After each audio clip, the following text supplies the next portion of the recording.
بەشێک لەو هاوڵاتیانەی ڕۆژی دووشەممە 25 ئەیلول بەشداری پرۆسەی ڕیفراندۆمیان کرد. گەشتبینیەکی زۆر بە ڕوخساریانەوە دەبینرا و تاکە هیوایان جیابوونەوە بوو لە عێراق.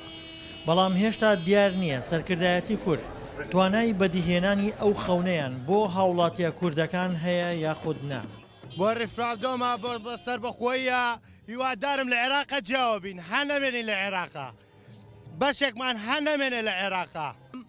ئێتراڵێن بای بایە عێراق خواتان لەگەڵ. ڕات هەبێ دەیان ساڵی مە خەونە بینین بە ڕۆژێکی وەکو ئەمڕۆوە.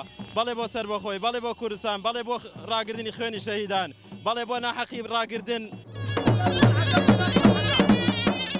ڕۆژی دووشەممە بەشێکی زۆر لە خەڵک بە ئاهەنگ و خۆشی دەربڕین پێشوازیان لە ڕیفراندۆم کرد. ئەوانەشی کە بەشداری پرۆسەکەیان نەکرد هاودەنگ بوون لە مەسەلەی سەربەخۆیی کوردستاندا، بەڵام متمانە نەبوون بە سەرکردایەتی کورد هۆکاری دەنگ نەدانیان بوو. هەلەوەی ڕۆژێکی زۆر پیرۆزە ئەمڕۆکە بەڕاستی زۆر ڕۆژێکی خۆشە لەماوەکو ڕۆژی جەژن وایە دەنگە دێن بەڵێ بۆ سەربەخۆیی کوردستان. وەڵا حەزوو ئارەزوی خۆم لەو کوردستان دەنگ دەدەین بەر بەڵێن بە بەڵێن ڕێ و جانمان کەرکووک.